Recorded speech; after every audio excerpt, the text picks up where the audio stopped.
Have you ever stayed somewhere and the place seemed to know everything about you? Not in a comforting way, but in a way that made you question reality?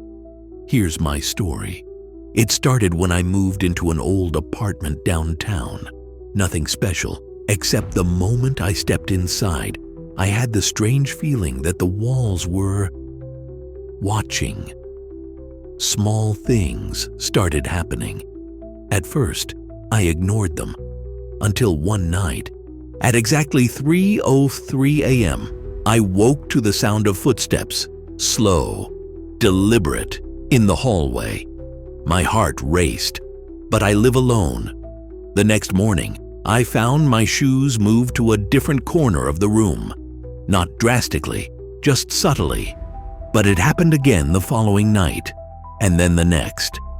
Every night, at almost the same time, something would shift, as if the apartment was alive. Then came the photos.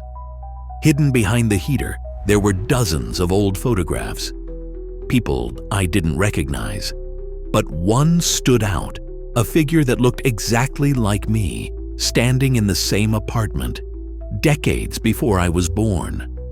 I laughed it off, thinking I was imagining it. But then I found more, in other rooms, in magazines, even online. Everywhere I looked, it was the same face. The shadows started moving differently. Mirrors reflected things that weren't there.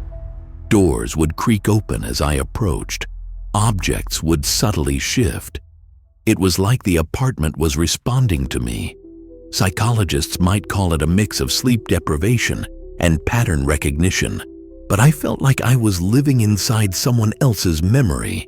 One night, I stayed awake until 3 a.m. The whispers started again. This time I heard my own name. Slowly, almost like the walls were speaking. Then I saw scratches on the walls, tiny, rhythmic, matching my heartbeat. I realized then the apartment was aware I was awake. Not random, deliberate. Was it haunted, or was it my mind? Anxiety, sleep deprivation, subconscious attention. These can make us perceive patterns where none exist. But some things are impossible to explain. The apartment knew me in ways no one else did, mirrored my fears, my movements, and that sense of being watched, of being understood by a place, stayed with me long after I left. Some coincidences feel too precise to ignore.